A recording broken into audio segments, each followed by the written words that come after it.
I mean, come on. None of you. We're recording this on 420. And none of you. Oh, okay.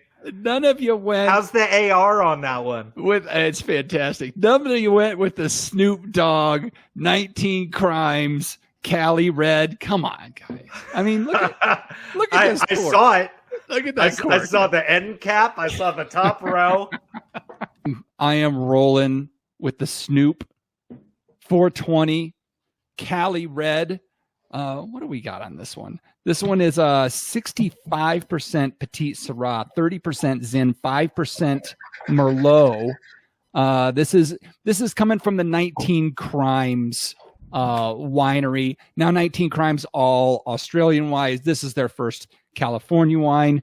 And good to know, Snoop Dogg himself was involved in the final blend that went into this wine. All fruit, Jeff Solomon, from Lodi. Oh, that's awesome. I mean, and that's kind of what I would expect as far as like when you compare it to the quality of the other 19 Crimes wines, that kind of speaks to that profile in a California version. I just have to ask, everybody needs to know, did you pull out the phone? Did you point it at the label? And did you have Snoop Dogg talk to you? And absolutely. What did he say? Did he talk about like murder was the case? Like what was this? He talked more about being kind of a rebel, going against the grain, being kind of counterculture, and, you know, kind of making himself, you know, similar to the 19 Crimes story about, you know, the 19 crimes you could commit that would get you ejected from jolly old England and left to Australia to serve your time, and how you kind of had to reinvent yourself once you got there. So this, you know, on the nose, this follows a lot of the 19 Crimes kind of aroma. There's some good red fruit in this. I'm not going to lie. There's some, you know, cherry kind of components going on here. Some jammy kind of notes. There's also, it smells a little bit on the jammy kind of sweet side. And then on the palate. Tell me it's juicy. It is juicy.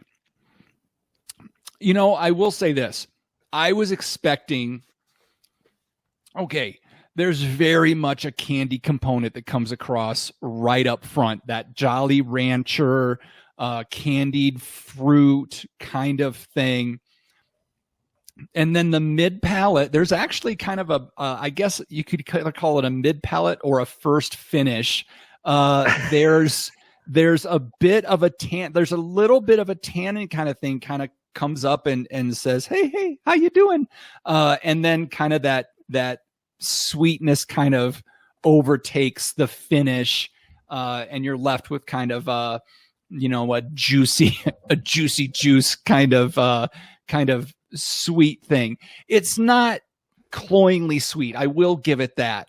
I will say I got the last bottle in the store as well. And when I talked to the gentleman selling it, he was like, we sell a lot of this.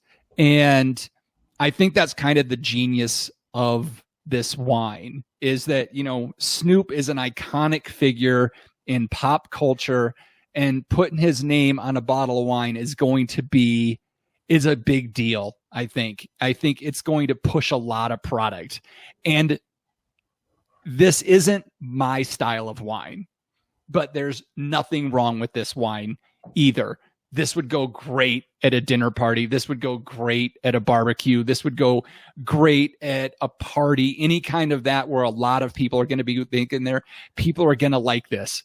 Might give you a rockin' headache the next day. But you know, I'm not going to throw any shade at Snoop. It is what it is. It's not my cup of tea.